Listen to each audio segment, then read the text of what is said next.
God, not a very fashionable word in scientific circles. Statisticians gleefully talk about their origins in gambling, but they're a little less comfortable with their origins with men of the cloth and religion.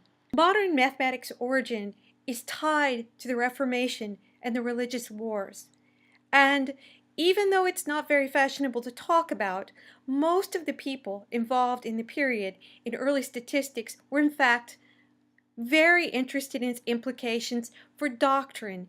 Probability was called the doctrine of the chances for good reason. It was very concerned with doctrine.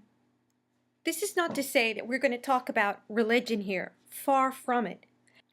Rather, this explains why so many of the implications of statistics and probability found refuge in the arts, even if when they did, they left their equations checked at the door. At least since Plato, philosophers in the West have been suspicious of artists, suspicious of appearance. And, to be honest, I think most of the time artists equally suspicious of those with no faith in observation, no faith in appearances. Until the Enlightenment, the age of the doctrine of chances, artists usually saw appearance as an elegant pattern, as formalizing what they saw rather than the particularity of it. But this was new, the idea that you should search for the absolute moment of observation. As artists began to embrace observation with a new passion, the old patterns became less important, and what in front of their eyes became even more critical to their process. And it led to Impressionism, to the photograph, and to modern art as we understand it today. For what is observation? Of all kinds, except for sampling on the most basic and perceptual level. To draw a beautiful, realistic portrait is sampling. To notice the quiet beauty of silence and write a poem is sampling. Although an artist might use the word observation and not sample, the effect is the same.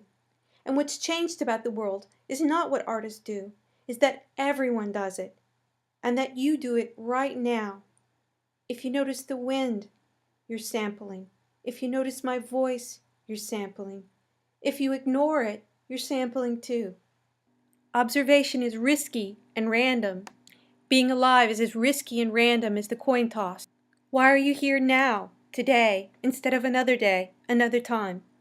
Maybe Bayes will give you an answer, and then maybe your own perceptions will give you a better guess. Well, at the end of the day, whenever you guys see this image and you see me speaking, this is a found image that you're going to be seeing that's been edited, spliced, diced, and put someplace on a website server or in a video clip someplace. So the pun here is that I and the words I'm speaking can be sampled and probably maybe will be. So the image and the recording itself is going to be a found experience. And what I want people to think about with DJ culture and mixes and the kind of style that I look at that inspired my DJing and my art and my writing was saying what happens when composition and compositional strategy kind of blur. So it's a process because anybody can take this image and these sounds and run with it in any direction. For all I know, you could edit me into Mickey Mouse and Mickey Mouse could be speaking about Duchamp and, remix Warhol, photoshopped over it or something, and that would be the same kind of pun. Here we are in the 21st century where the artist has to, I think, at least use software not only as a basic tool, but also to say, look, the 20th century was about mass production. That's what Duchamp is really critiquing. The 21st century, to me at least, is about mass customization, where you're always going to make your own version. That's what the playlist is about on your iPod. That's what when you upload your cameras and images online to Flickr and so on. That's the same thing. Same thing happens with Wikipedia when people are selecting bits and pieces of discourse.